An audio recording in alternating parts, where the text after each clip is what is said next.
Hey, Scott Ryan here. Thanks for joining me. It's been fascinating listening to Glenn Beck the past couple days. He, of course, had Michelle Bachmann on. He did a great job interviewing her, although he was more congenial than I would have been. He really pulled no punches in the interview, but he softened it when he was assuring her that he regards her as a patriot and what a good friend she is. And I respect that. I think we have a problem with stars, rising stars. We hear about that often. So-and-so is a rising star in the Republican Party. And Michelle Bachmann at one time was certainly a rising star and used that as a catalyst to run for president. But there's a problem when we ascribe our emotions to such people, because they are indeed corruptible, as we all are.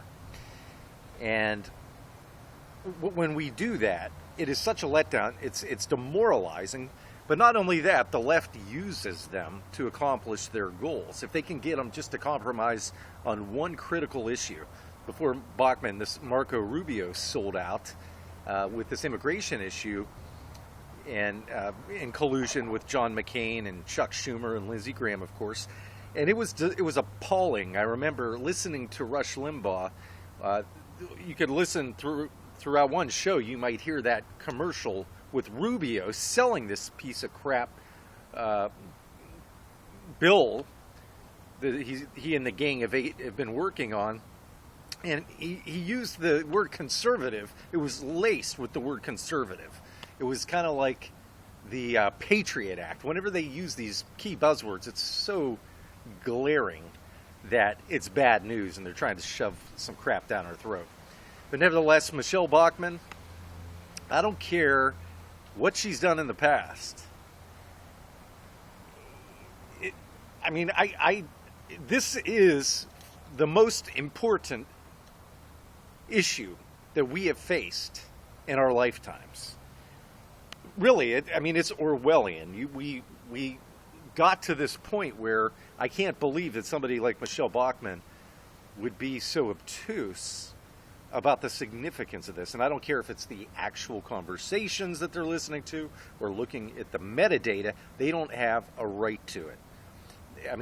Orwell had nothing on this. They were talking a TV or a camera in households where they can watch people or spy on them. This is beyond that. This is the government getting into your head, into your mind, because what you're saying on the phone and what you are looking at on the internet goes beyond them just watching you physically in your home.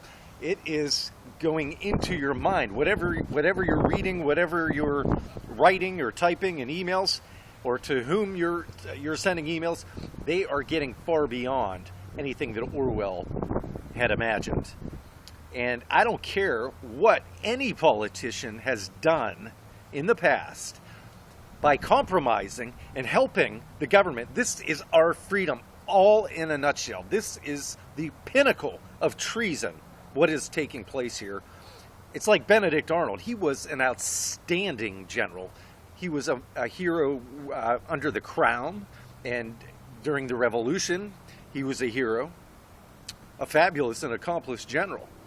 And what he did was by far superior than anything that Michelle Bachmann did, or John McCain by far.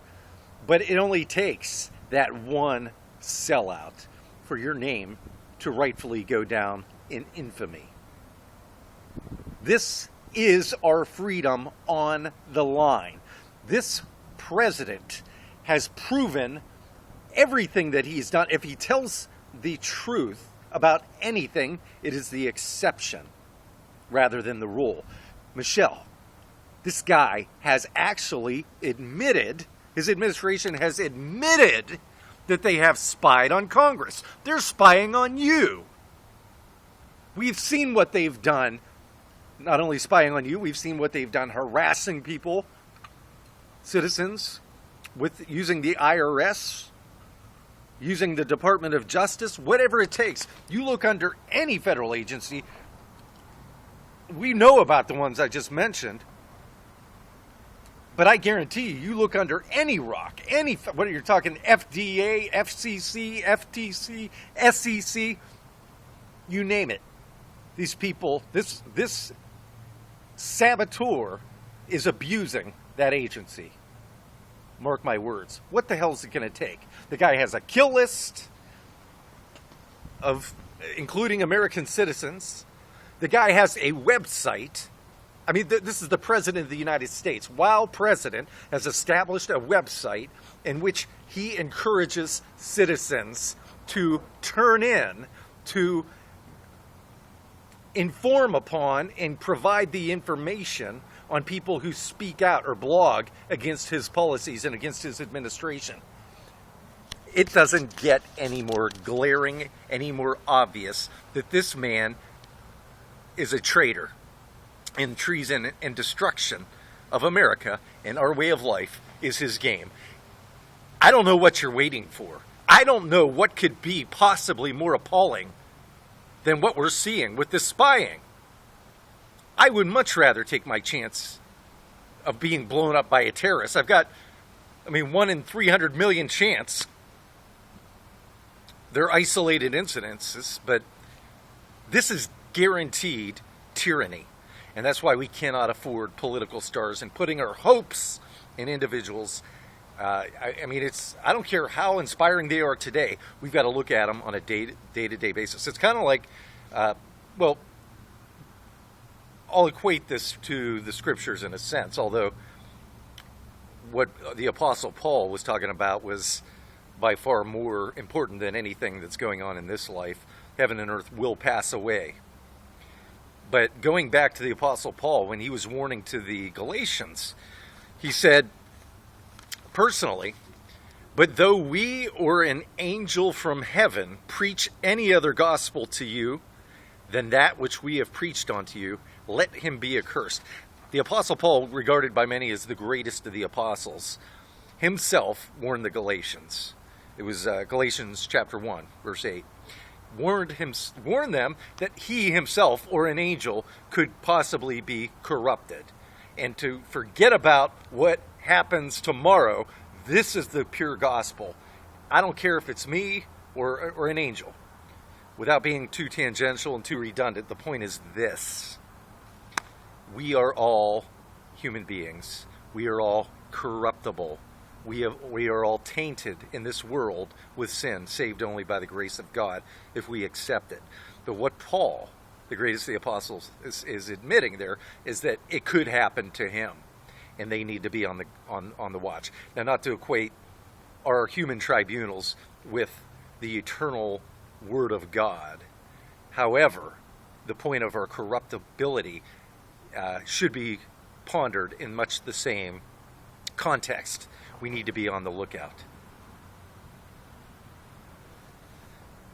We can have no stars in this party. The star, one star that is worthy, of course, is Jesus Christ. And that's the only man, God made flesh, who we can trust not to betray us.